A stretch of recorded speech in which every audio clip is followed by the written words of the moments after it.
Good morning everyone. अस्सलाम वालेकुम। आज हम लोग पढ़ेंगे acceleration due to gravity. Gravity की वजह से एक्सेलरेशन बॉडी में होना, इसे क्या कहते हैं? एक्सेलरेशन को समझने के लिए पहले हम वेलोसिटी समझेंगे। What do you mean by velocity? पहले हम वेलोसिटी को समझ लेंगे, उसके बाद हम आफ्टरवर्ड्स हम बाद में क्या करेंगे, एक्सेलरेशन पे जाएंगे, राइट? उसके बाद हम देखेंगे एक्सेलरेशन ड्यू टू ग्रेविटी क्या होता है। फॉर एग्जांपल, एक बॉडी है, ठीक है। अब ये जब कैसा मतलब ये मूव हो रही है, डन।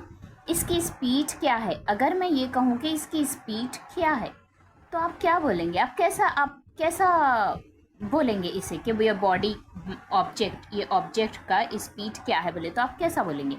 आप यही बोलेंगे ना कि एक सेकेंड में या फिर 1 मिनट में या फिर 1 आवर में ये बॉडी कितना डिस्टेंस ट्रैवल करी, वही देखकर आप बोलेंगे कि ये बॉडी का स्पीड या फिर वेलोसिटी, बोथ आर सेम, बस स्पीड स्केलर होता है और वेलोसिटी वेक्टर होता है।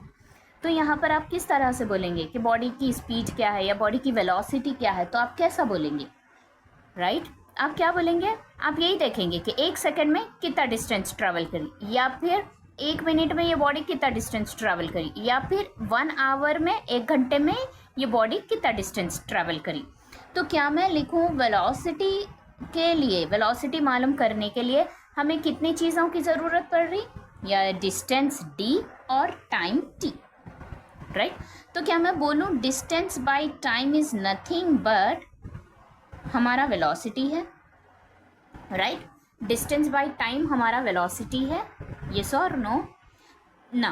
तो मतलब टाइम बाय टाइम जितना टाइम बढ़ते जाएगा ये बॉडी उतना डिस्टेंस ट्रैवल करते जाएगी। 1 सेकेंड में ये बॉडी यहाँ थी, तो दूसरे सेकेंड में ये बॉडी यहाँ है, तीसरे सेकेंड में ये बॉडी यहाँ है।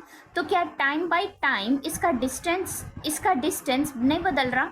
सी हियर, पहले सेकेंड में इसका डिस्टेंस इतना था ये बॉडी का, और दूसरे सेकेंड में ये बॉडी का डिस्टेंस इतना है, और तीसरे सेकेंड में बॉडी का डिस्टेंस इतना है। तो टाइम बदल रहा तो डिस्टेंस भी बदलते जा रहा है। तो shall I say that velocity is defined rate of change of distance, rate of change of displacement is called as velocity। मतलब टाइम चेंज होने की वजह से जो डिस्प्लेसमेंट चेंज हो उसे हम वेलोसिटी कहेंगे। वैसा ही अगर किसी अब एक बॉडी मूव होते जा रही है, ठीक है, इसकी स्पीड कुछ है, 1 सेकेंड में इसकी स्पीड इतनी है, तो दूसरे सेकेंड में उसकी स्पीड डबल हो गई, मतलब उन्हें डबल डिस्टेंस ट्रैवल करा, और तीसरे सेकेंड में और भी ज़्यादा डिस्टेंस ट्रैवल करा 3rd सेकेंड में। इसका मतलब कि जितना टाइम बढ़ते जा रहा है इसकी स्पीड भी बढ़ते जा रही है, मतलब इसकी वेलोसिटी भी बढ़ते जा रही है। या फिर मूव होने वाली बॉडी को, जो बॉडी ऑलरेडी मूव हो रही है, हम क्या कर रहे हैं मालूम, उसको ना फोर्स अप्लाई करके स्टॉप करना चाह रहे हैं।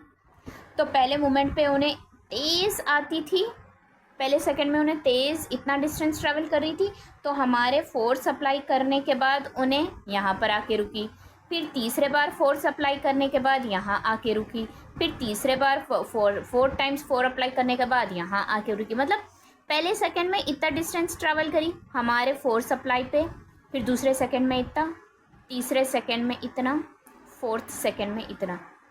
मतलब यहाँ पर क्या हो रहा है, वेलोसिटी कम होते जा रही है, वेलोसिटी कम होती जा रही है। तो यही मतलब वेलोसिटी बढ़ती है, स्पीड बढ़ती है या स्पीड घटती है, उसे हम एक्सेलरेशन बोलेंगे। Time by time, see here, time by time अगर वेलोसिटी कम हो तो उसे डीएक्सेलरेशन, कम हो तो उसे डीएक्सेलरेशन कहेंगे, और टाइम बाय टाइम अगर वेलोसिटी बढ़ते जाए तो उसे एक्सेलरेशन कहेंगे। Now get my point. तो यहाँ पर क्या हुआ है, अगर आप टाइम से इसकी स्पीड को चेंज करते हैं, ऑब्जेक्ट की स्पीड को टाइम के मुताबिक चेंज करते जाओगे, उसकी स्पीड या तो ज़्यादा होते जाएगी या फिर उसकी स्पीड कम होती जाएगी। जैसा कि हम गाड़ी पे देखते हैं कि रेस देते हैं, एक्सेलरेटर से हम रेस देते हैं गाड़ी को, तो वो एक्सेलरेट होती, मतलब टाइम बाय टाइम उसकी स्पीड बढ़ते जा रही है। वही हम क्लच दबाते जाते, ब्रेक दबाते जाते, जिसकी वजह से वो उसकी स्पीड कम होते जाती है। तो both are called as acceleration. जब स्पीड हमें एक साथ बढ़ते जाएगी एक्सेलरेटर की वजह से, रेस देने की वजह से, तो उसे एक्सेलरेशन बोलेंगे। और वैसा ही स्पीड कम होते जाएगी, वैसी स्पीड कम होते जाएगी ब्रेक अप्लाई करने की वजह से या क्लच अप्लाई करने की वजह से, तो उसे बोलेंगे आप डी एक्सेलरेशन। तो स्पीड बार बार बढ़ना या स्पीड बार बार कम होना, उसे हम एक्सेलरेशन कहेंगे, उसे हम सिर्फ एक्सेलरेशन कहेंगे।